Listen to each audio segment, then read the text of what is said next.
Win, win, win, win. Skull Vikings, let's go. Skull. Oh! Welcome back, everybody. I didn't expect the fight song to happen at the top of this pod, but however we get started is good enough for me. It's Dr. Flo back, not telling you what I heard, what I know is that you're loved and lovable. You've always been loved and lovable. You're always going to be loved and lovable for the rest of your life. And it is Skull Vikings Day. We won the game against the Bengals, right? Yes, 48-10, baby. I'm thrilled to be here. Y'all know that we in our network encourage, equip, and empower bold dreamers to follow their bliss by using their time, talent, and treasure in the world to do their wholeness in their own ways. And we do a 7-day chakra aligned framework with 10 unique reflection questions in order to power us through the week. However, before I do the questions, I would love to have the lovely lady sitting across from me to introduce herself. Yes. I'm Tara Priolo. I am your resident Black biracial multi-passionate musician. I talk about the issue that nobody wants to talk about and push you to do the same. Yeah. We're in root chakra. Not only are we in root chakra, but we're also doing our healing and restoration 4-week cycle. And it's week 39, which is all about love in the face of conflict and the ways in which we learn to handle conflict lovingly. And there's not a single person on the planet, myself included, that does not engage conflict and have conflict show up in your life as a challenge. And hopefully today's questions as it relates to the root chakra, which is all about safety, stability, and belonging, will help you find a sense of peace in your path, no matter who you encounter along the journey. Question number 1. In the moments of conflict that you have, do you feel more unsafe physically, emotionally, or socially, and why? What early experiences shape the way that you respond to conflict today? What early experiences shape the ways that you respond to conflict today? How do you ground yourself when arguments or disagreements escalate? Do you believe that conflict threatens your security, or can it threaten your foundation? Strengthen.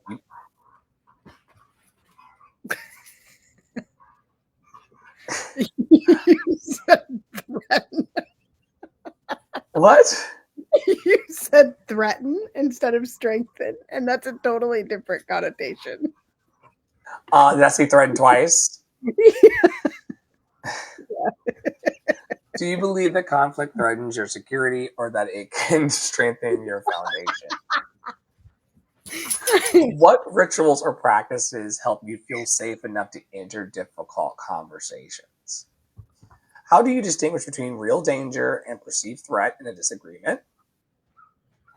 Who in your life models a grounded and steady presence during conflict? What bodily sensations tell you that you're being pulled into a fight or flight reaction? How can you remind yourself that belonging is possible even after conflict?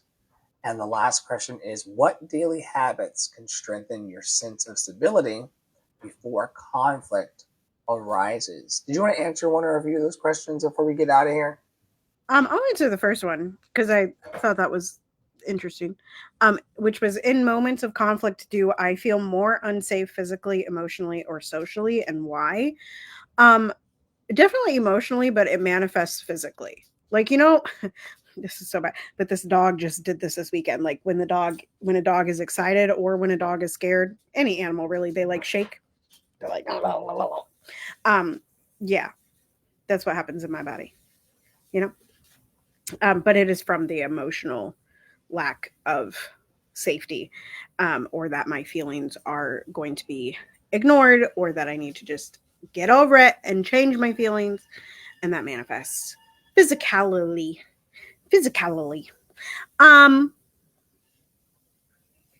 There was one I other love one. what early experiences shape the way I respond to conflict. I shut down because my father was so loud and aggressive and at times mean spirited.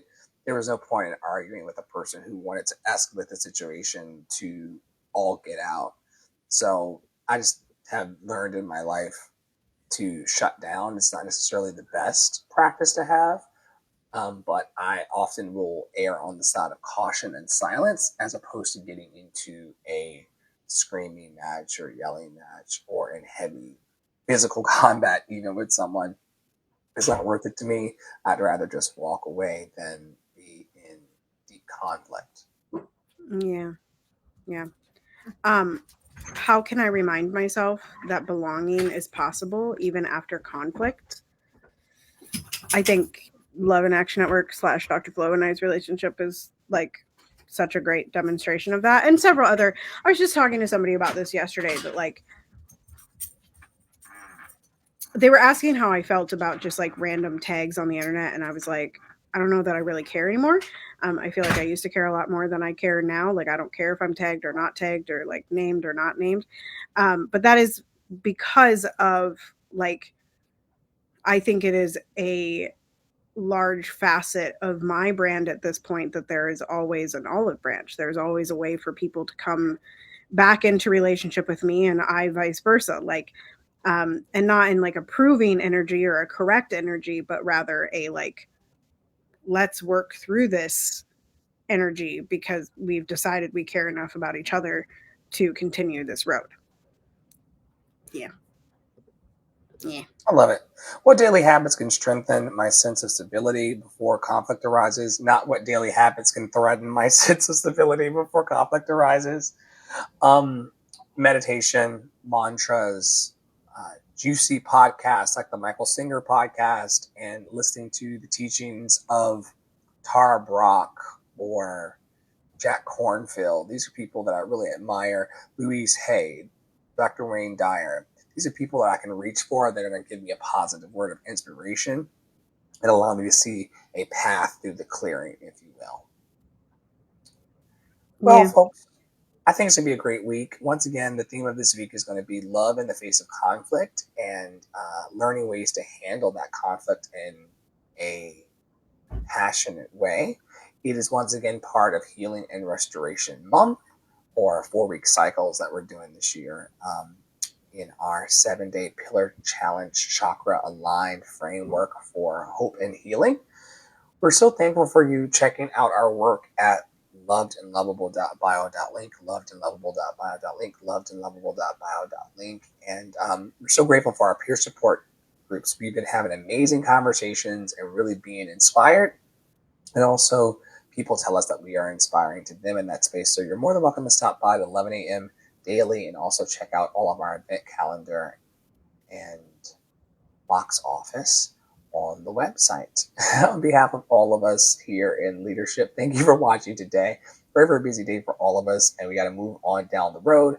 However, on behalf of Terra Parolo Studio, Poppy Water 33, and myself, Andre in the Flow, we invite you, as always, to stay in your power, stay in your joy, stay loved and lovable, and we will see you around our fantastic and vibrant network. Have a great week, everybody. Stay brilliant.